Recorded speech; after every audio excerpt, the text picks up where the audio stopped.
से हमारे देश के अंदर पिछले कई वर्षों से जो राजनेताओं के द्वारा जो गलतियां किया जा रही हैं, उन गलतियों को समाधान के लिए हम वर्तमान प्रधानमंत्री श्रीमान नरेंद्र मोदी जी को ये सभी देश के नागरिक अपने कुछ अधिकारों के लिए प्रस्ताव पारित कर रही है। जिस प्रकार से भी कहा जाता है कि हमारा जो देश है, जो भारत देश है, ये जनता का देश है, नागरिकों का देश है, गणतंत्र है। तो गणतंत्र के अंदर जो प्रजा होती है वो ही मालिक होती है, और वो प्रजा अपने उस उत्तराधिकारी को, जिस प्रकार के हमारे देश के जो प्रधानमंत्री हैं श्रीमान नरेंद्र मोदी जी, उनको आदेश देने का अधिकार रखती है। जिस प्रकार से हमारे देश के वर्तमान प्रधानमंत्री के द्वारा जो कार्य किए गए, सर्वप्रथम हम उनका सम्मान करते हैं। उन्होंने देश की जो समस्याओं को सुलझाया, 370 की समस्या को लेकर के देख लीजिए, राम मंदिर को लेकर देखें, ऐसी काफी समस्याओं को उन्होंने समाधान किया। हम सबसे पहले उनका सम्मान करते हैं। आगे अब देश के नागरिक उनसे एक और चीज मांग कर रहे हैं कि जो देश की जो समस्याओं की, जो आर्थिक समस्याओं की सबसे बड़ी जो दुविधा हो गई है, वो है WTO एग्रीमेंट।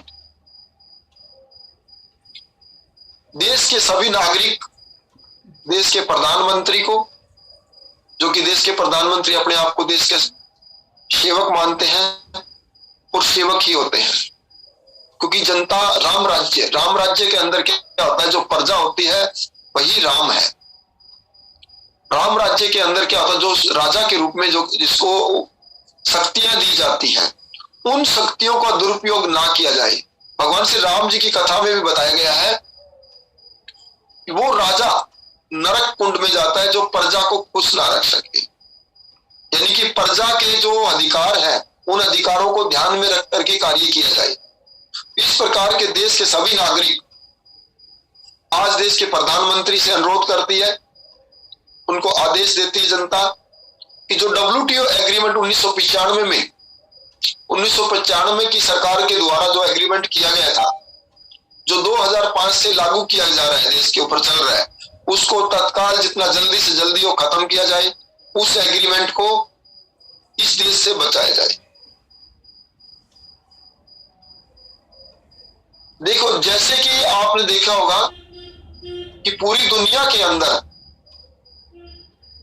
जो द्वितीय विश्व युद्ध हुआ 1945 के अंदर, उस समय यूरोप के जो देश थे, उससे पहले क्या करते थे, वो 1945 से पहले वो आपस में ही लड़ते रहते थे।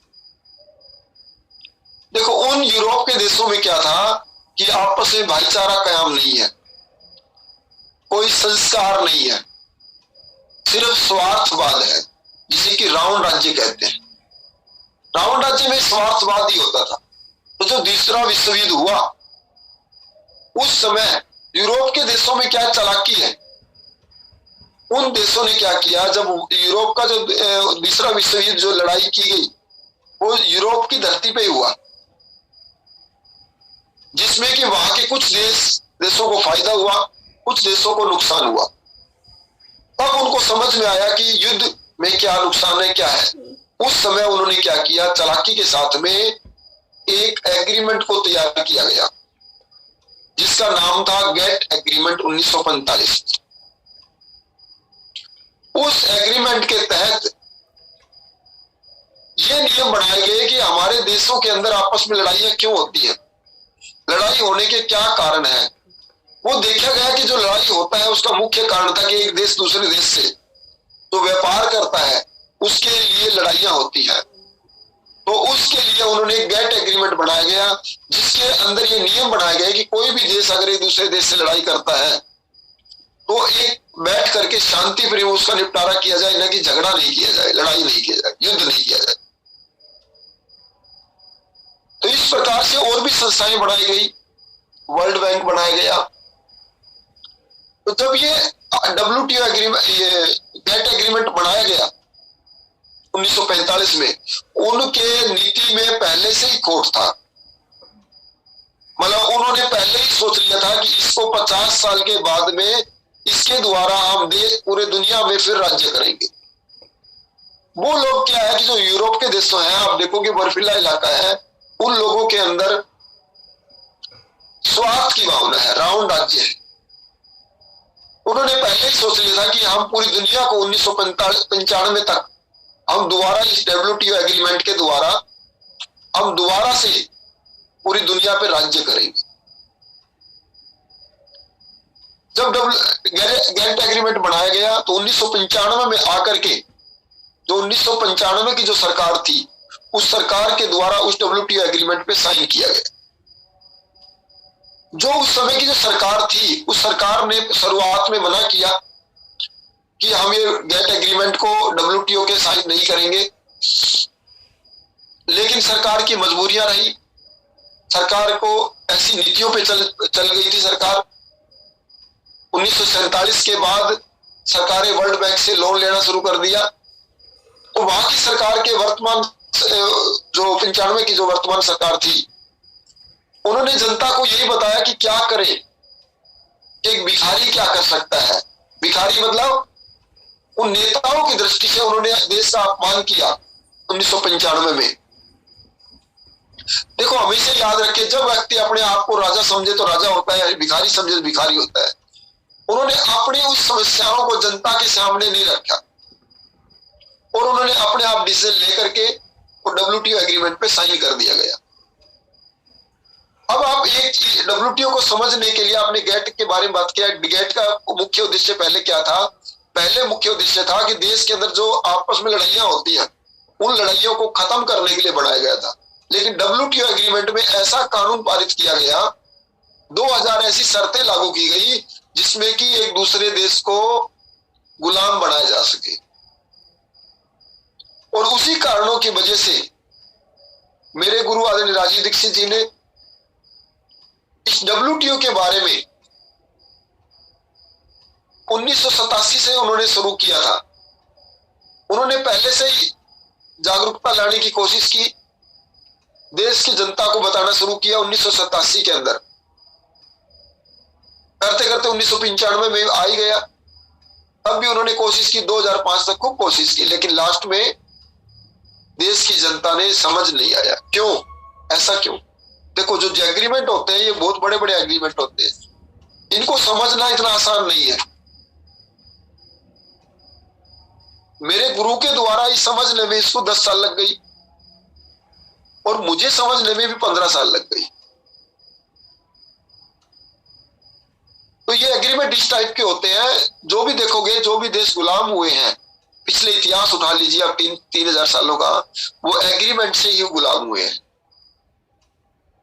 तो WTO एग्रीमेंट जब बनाया गया तो और भी वहां पे कई संघ बनाए गए, संगठन तैयार किए गए, वर्ल्ड बैंक बनाया गया।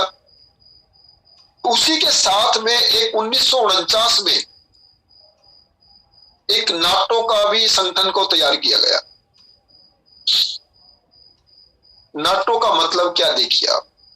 देखो, 1949 में उन लोगों ने जब 1945 में गेट एग्रीमेंट किए और भी कई ये संगठन बनाए, तो उन्होंने 12 देश की आर्मी को तैयार किया गया।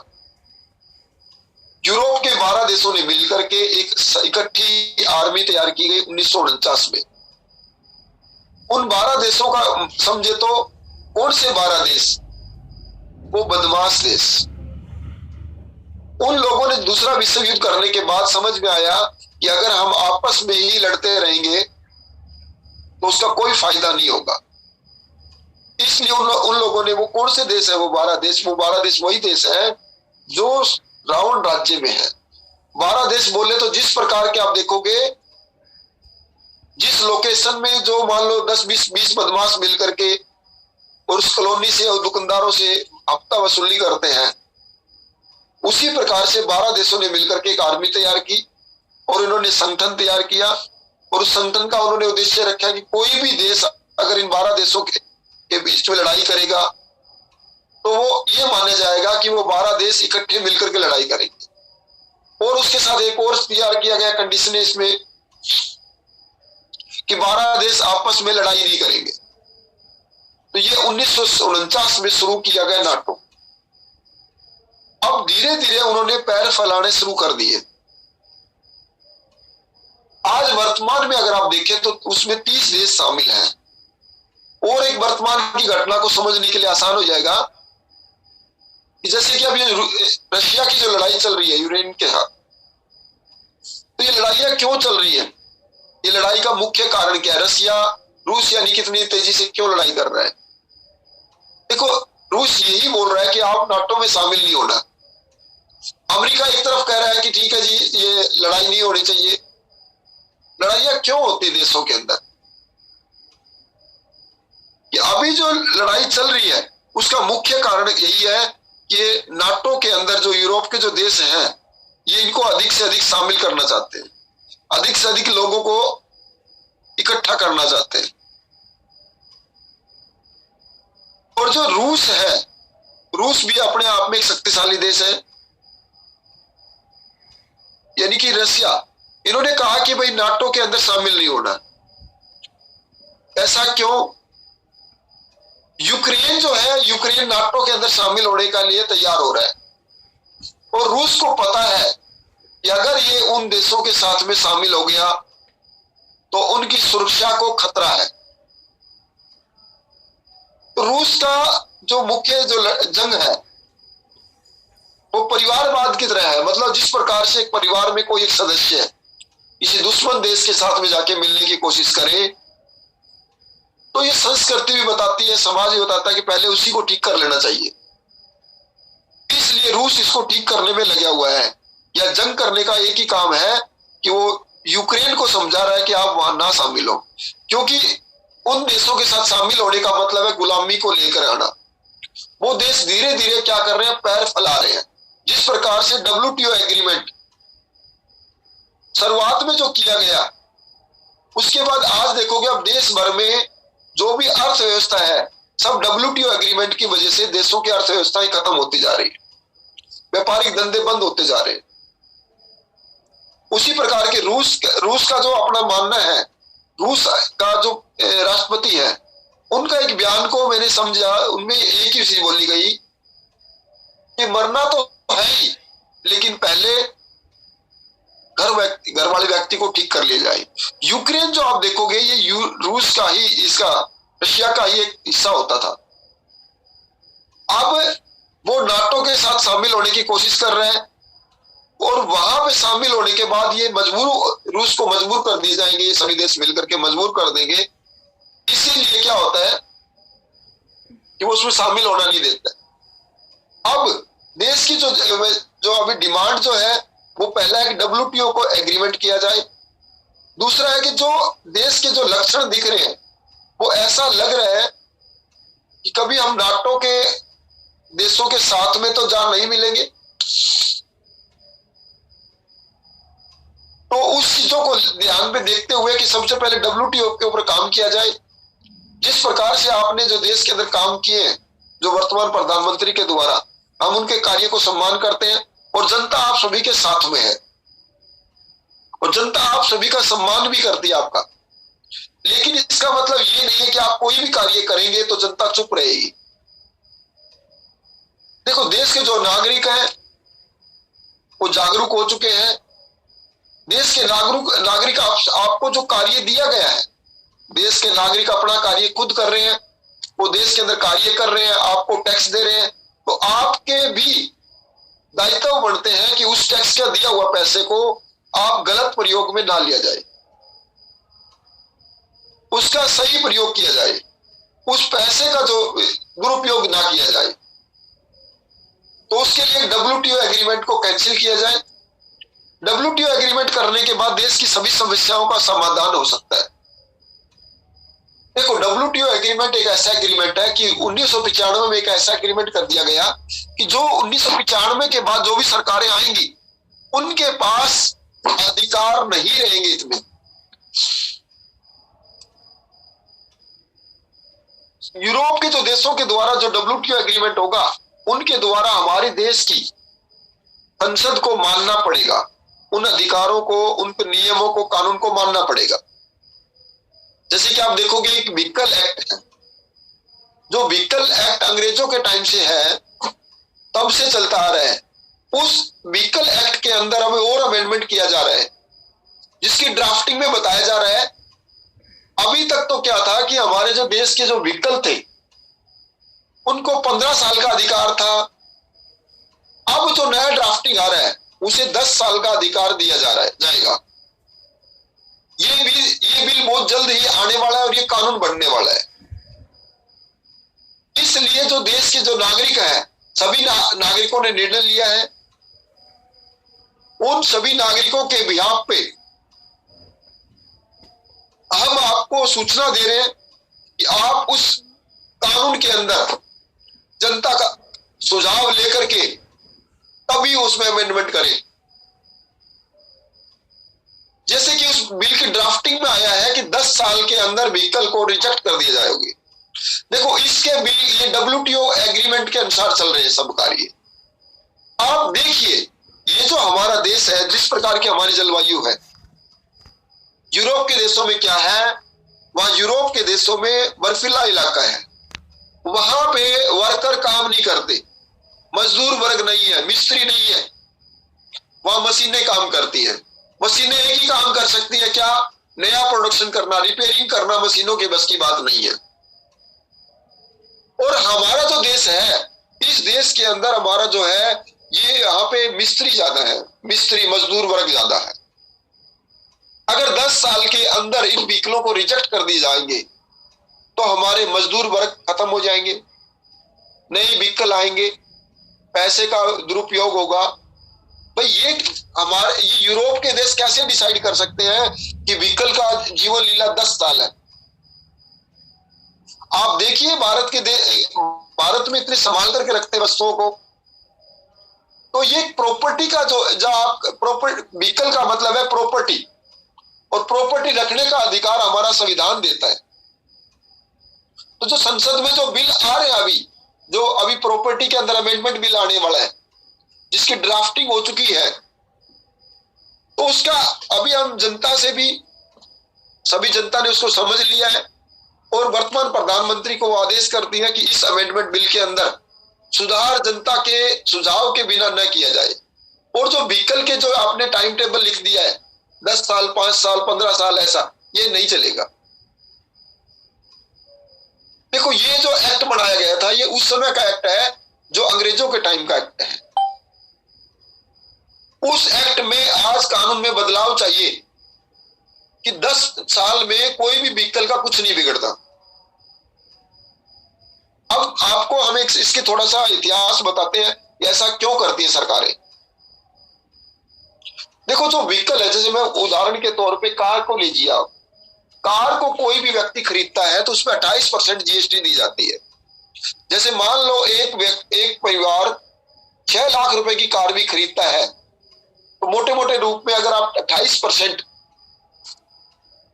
उसमें GST लगाएंगे, तो अगर आप हिसाब लगाए जाए तो उसके अंदर 1.5 से 2 लाख रुपए का टैक्स गवर्नमेंट को वो दिया जाता है। उसके बाद रोड टैक्स लिया जाता है, उसके बाद इंश्योरेंस के खर्चे हैं और भी काफी खर्चे हैं। फिर वो व्हीकल जो है, वो भारत की जनता जो नागरिक है, वो लोन पे दिया जा रहा है। अब लोन का जो प्रावधान होने की वजह से क्या करते हैं भारत के नागरिक, व्हीकल को लेते हैं, लोन पे लेते हैं, उसका पूर्ण प्रयोग नहीं कर पाते हैं, और 10 साल के बाद गवर्नमेंट का आदेश हो जाता है, 15 साल के बाद आदेश हो गया कि अब इसकी चलाने का अधिकार नहीं है। तो देखो, ऐसा क्यों? ये तो जनता डिसाइड करे, यानी कि भारत की खुद नागरिक डिसाइड करे कि वो व्हीकल को कितने दिन देखभाल करके रखते हैं।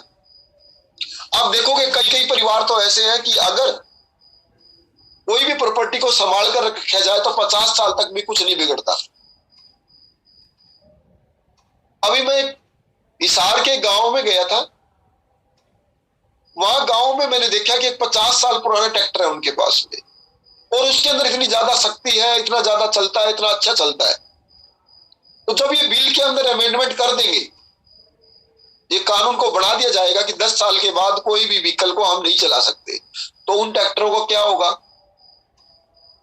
देश की प्रॉपर्टी का क्या होगा। देखिए, देश के अंदर आप देखें कि कोई भी कानून ऐसा बनाया जाए तो नागरिकों से पूछ करके किया जाए। तो सबसे पहले हम उस बिल का विरोध करेंगे और हमारा सभी देश के नागरिकों का ये मांग है कि WTO के ऊपर काम किया जाए और WTO को हमारे देश को बाहर निकालने का कार्य किया जाए।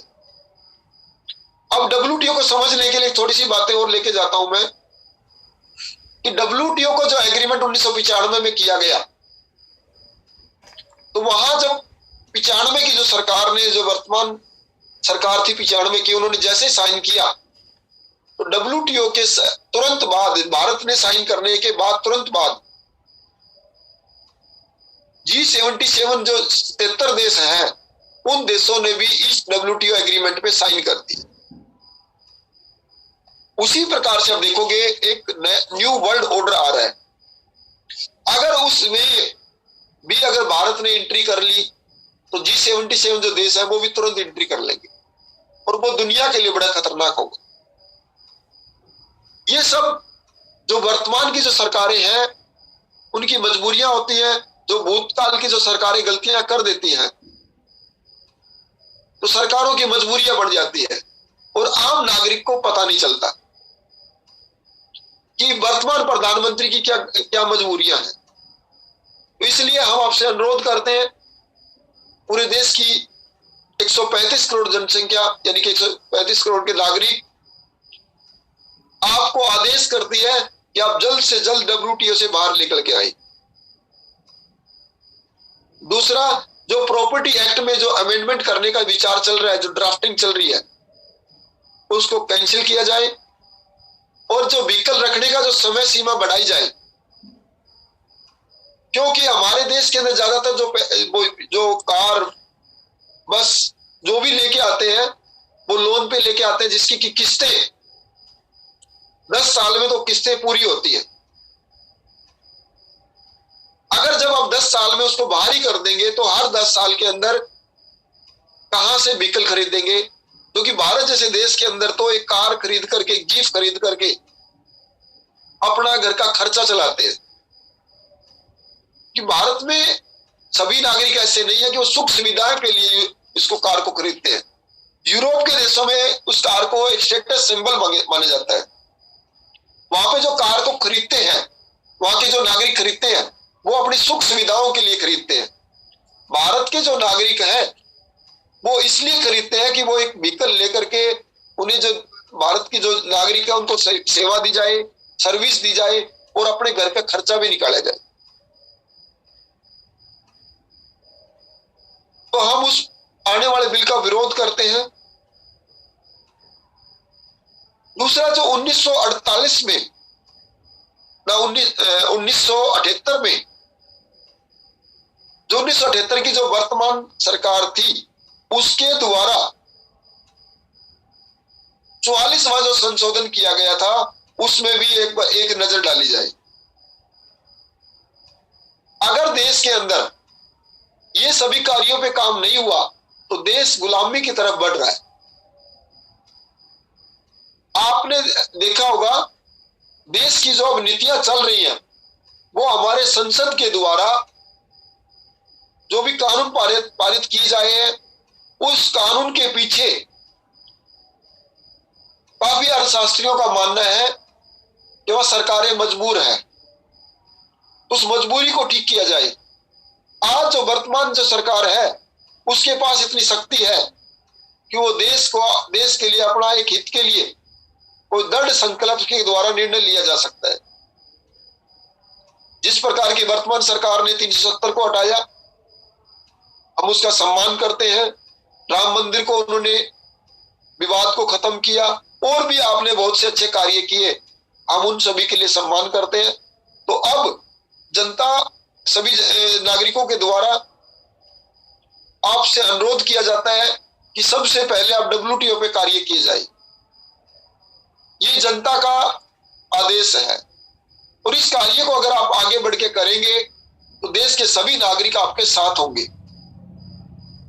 अब हम एक नजर रखते हैं डब्ल्यूटीओ के अंदर नागरिकों ने क्यों मांग रखी है, इसको हटाने के लिए एक नजर हम इस पे रखते हैं। देखो, जो डब्ल्यूटीओ को समझने के लिए पहले हम गैट को समझना पड़ेगा। गैट एग्रीमेंट 1945 में बनाया गया। 1945 में क्यों बनाया गया? जब यूरोप के देशों ने देखा कि हम देश भर में, दुनिया